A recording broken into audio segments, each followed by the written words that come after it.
Ladies and gentlemen, welcome to the Predictor 23 for the massive game against Brisbane this Saturday. It's an almighty clash that probably could very well be a grand final preview.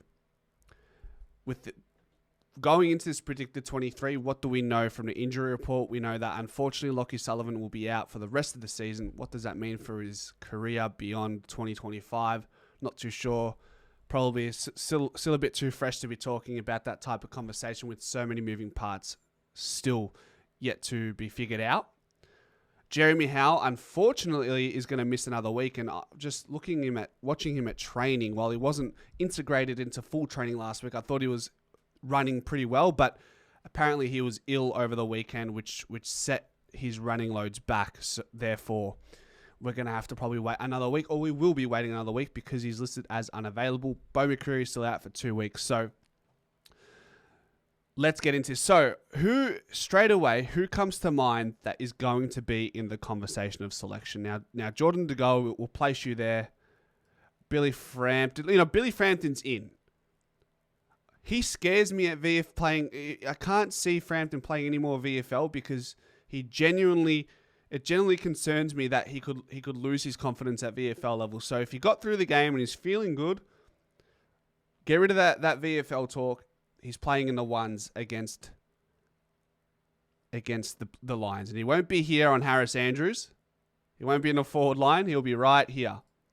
He'll be right here playing on the likes of... Who are their big dogs in the forward line? Logan Morris?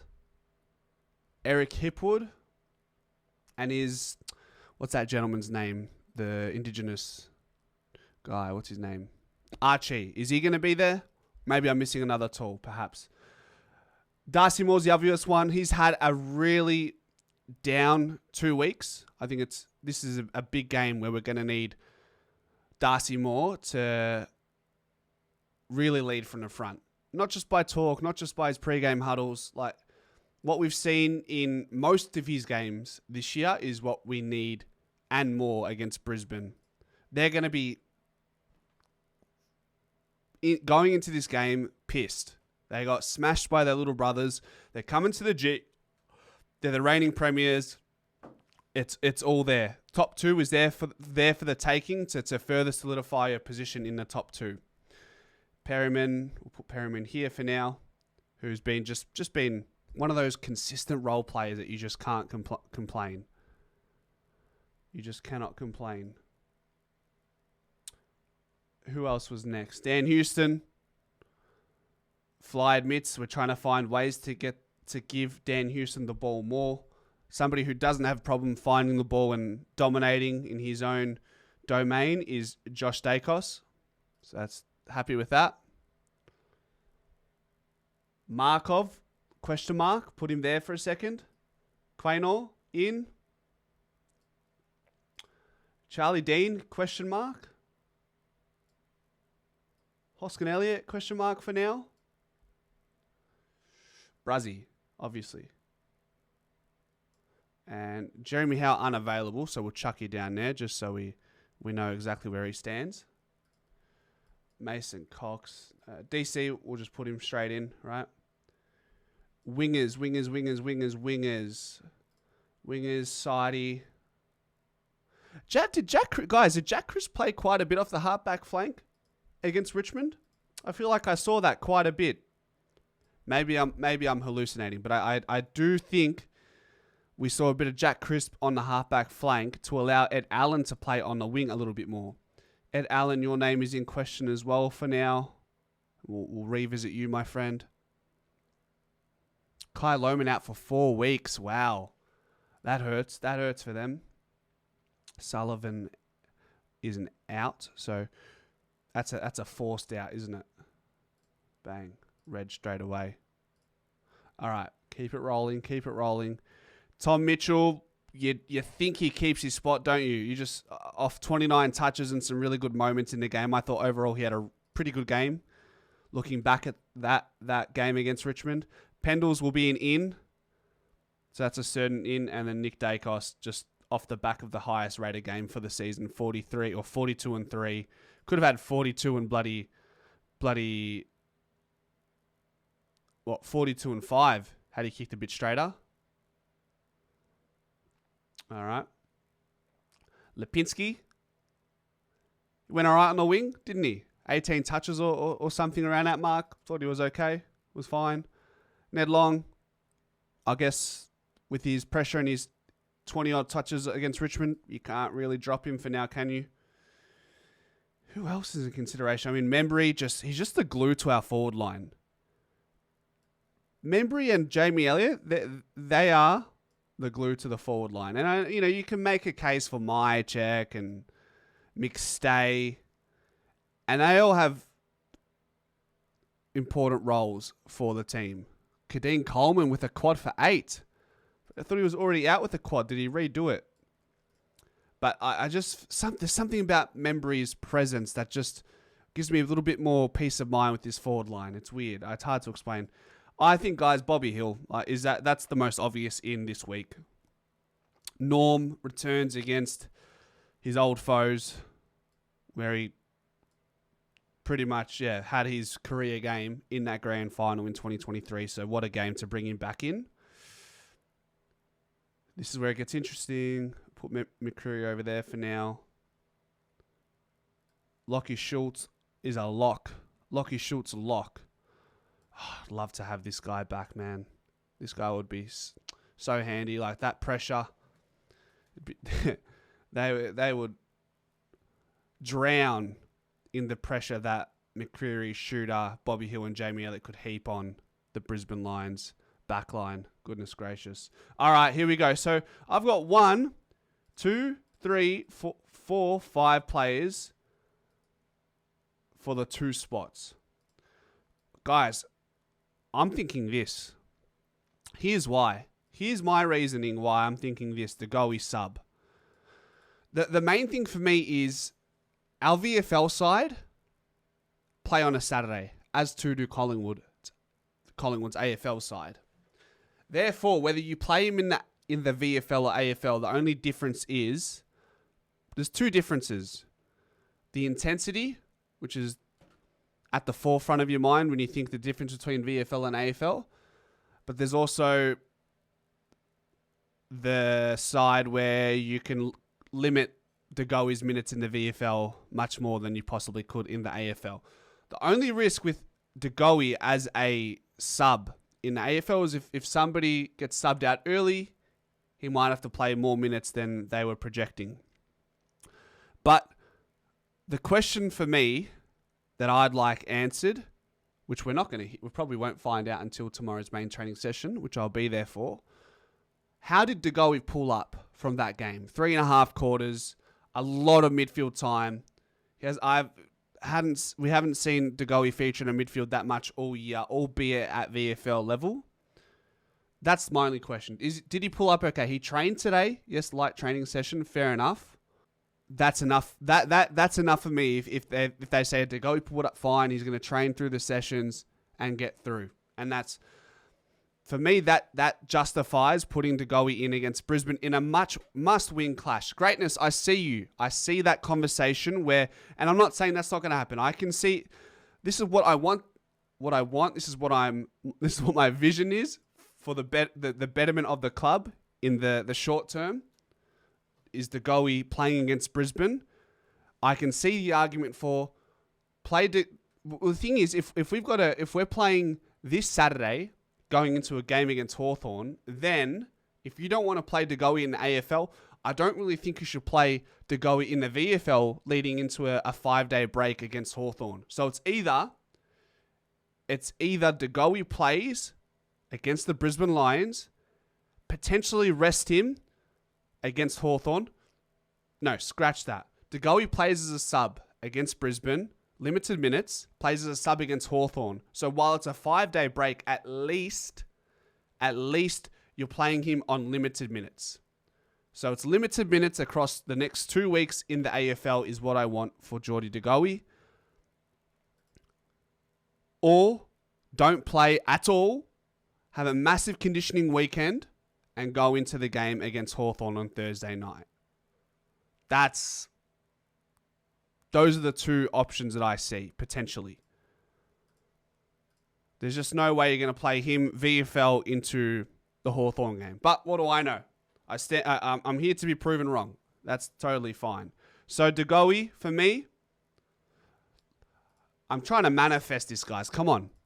Get on my side here. I'm trying to manifest De Goey in for Brisbane. Game of the year. Build up of the year. Let's go. If De Goey is going to break down, he'll break down in the VFL anyway. May as well play him as a sub. So those who are selecting rest/VFL this weekend, just bear in mind that if he plays on Saturday in the VFL, we're all hoping that he plays against Hawthorn. Like it's a ticking time bomb. Like time is not on De Goey's side, so it's got to fall into line perfectly the rest of this season, essentially, to get De Goey where we need him. So just keep that in mind. My argument is, why can't he be the sub against the Lions and the sub against the Hawks? That's where my head's at. He looked good in the VFL. He spent a lot of time in the midfield. If he can do that and pull up well, recover well, how is he today? How is he tomorrow? If he ticks those boxes, I don't see why we don't play him as a sub. He needs to play at some point. May as well be this weekend. I agree. Give him another run in the VFL. Stewie, welcome. I think Will Hoskin-Elliott takes last spot in the 23. We'll get there in a sec. Can you afford two guys who haven't played a lot of footy against a rampaging Lions? Who are you referring to? Bobby Hill and De Goey? I wouldn't be stressed about De Goey. I wouldn't be stressed about Bobby Hill or Frampton. I can understand. Are you talking about Tom Mitchell? If he plays, he starts. It could be up for... It could be stuff for both games. De Goey's AFL contractor player, not a VFL contractor. If he can play VFL, he can play AFL. Manny says, what's so hard about it, buddy? If he's fully fit, he plays. That's what I'm saying. Manny, are you okay with De Goey potentially being the sub rather than starting? That way he can be the sub for the next 2 weeks, given how close the gap is between games. No VFL, 1 more week putting strength into his legs and laps. Okay? That's the other alternative. 5-day break. He's more likely to do an injury off a 5-day break than a VFL game in half the standard. I don't know, man. We're running the gauntlet either way, guys. Like, he's been out for that long. He hasn't played much midfield in AFL conditioning. We're running the gauntlet either way. So whether it's VFL or AFL, half a game in a VFL, half a game in an AFL, like the reality is the next 2 weeks, you couldn't have picked a worse 2 weeks to potentially reintroduce De Goey, given the short turnaround between the 2 games. But it is what it is, so we've got to run the gauntlet. All right, so it seems like the poll is pretty evenly split. So we're not getting anywhere with this conversation tonight. Maybe we'll know more tomorrow. We will know more tomorrow. How about that? And then we can continue this conversation. But I'm going to lean into De Goey sub. And now we've got another... Actually, hold on. Let me catch it. Benny wanted to say something. Benny, thanks for the 5, brother. When Jordy plays, he will start on the field so they can control the minutes if needed. If he's flying, he can stay on the whole game and get the Ks in. So there's another hypothetical. We talked about De Goey being a sub. We talked about De Goey not playing at all this week and getting more laps in. And now Benny's also bringing in the conversation of, well, why don't we start De Goey and sub him out at a certain point if he's not running well? Thing is, Benny, you can run out a game. But if you lack the conditioning or you have soft tissue history, you can get through a game and not realize that you've done something or you've pulled up lame until days after. That's the risk in reacting to your body in live play. Whereas if you're listed as a sub, at least you know, okay, you're going to be playing limited minutes whether you like it or not. That's the safeguard. Greatness. Look, at the end of the day, whether you think you're right or not, the poll, the democracy suggests that it's a 50-50 split with the 2 options that were offered. So Who knows? Even Fly in the post-game press conference, I think it was. He's like, the conversation around playing De Goey this week and potentially not playing him is a dilemma. He's going to be torn. I think we're all torn. All right, let's do this poll for the last spot. This is tough. Who takes the last spot? I think we've got enough wing coverage with Sidey, Crisp and Lipinski. I reckon Ed Allen could potentially be in trouble. Hoskin Elliott, he had a down game against Fremantle. No, he came on as a sub against Fremantle. He was down against Gold Coast. He kicked 2 goals against Richmond. So I can see that being a pretty fair argument. Pendles. So Pendles is in. Who else is in so far? Or who's out? Oh, hold on. Slow down, Cass. Who's in? Bobby Hill is in as well. Could see a number of changes, which it's not ideal this late in the year, but I suppose it is what it is. Anyone else here? Frampton. There we go. So that's already... Yeah, that's 1, 2, 3, 4. We could have 5 changes. That's crazy. Hoskin bench, Allen sub, JDG shouldn't be playing. That's the alternative greatness. Guys, that's the alternative. Wow, Hoskin Elliott clear. Not a single vote for Markov. Come on. Can somebody for the lols just select Markov? 0%'s a bit sad. Come on. I think he deserves a little bit more than 0%. Come on. Let's be fair. He was good when he came on, wasn't he? He had a bad game against Fremantle, I understand, but besides that, he's been okay. RJ, come on, mate. 6 p.m, brother. 5 changes is huge. Is Cam Rayner in for Brisbane? He should be, shouldn't he? Rowan Steele? Nah, don't think so. All right, so it's quite clearly... someone voted for Markov, which is great.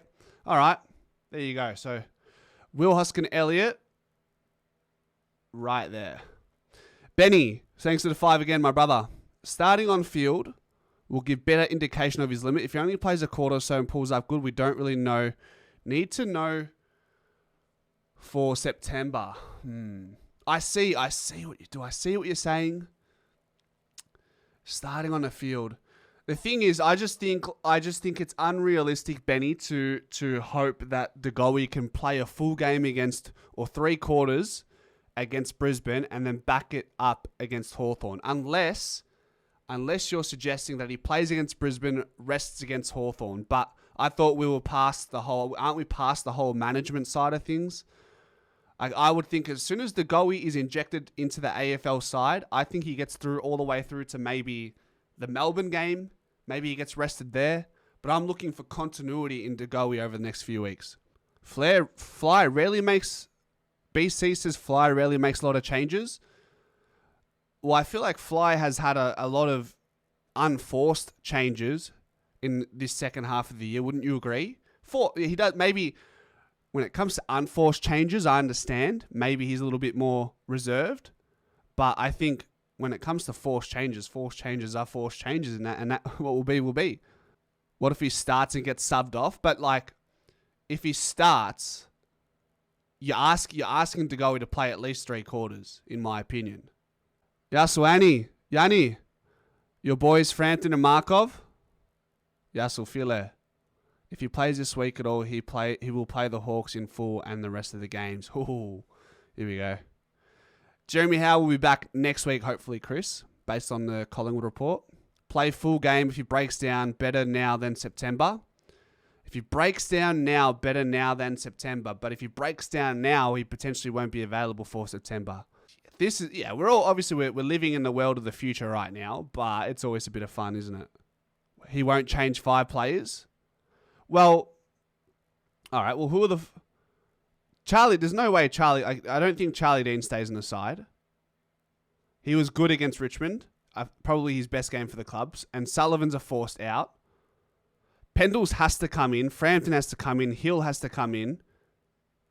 Was there 1, 2, 3, 4? Yeah? 4 changes. So... There's 3 definite changes that need to happen, and then this one is questionable, whether you want to go through with that or not. So at the very least, you're going to see 3 changes. 100%. And this is one of the hypotheticals. This is one of the ways. So we can either see this. You'll either see... Why is this going red? There we go. All right. So I feel like we'll either see this or perhaps we will see maybe that. Those are the 2 potential teams that we could see against Brisbane, I feel. And ladies and gentlemen, that is the Predictor 23. Let me know what you think in the comment section. And as always, go Pies.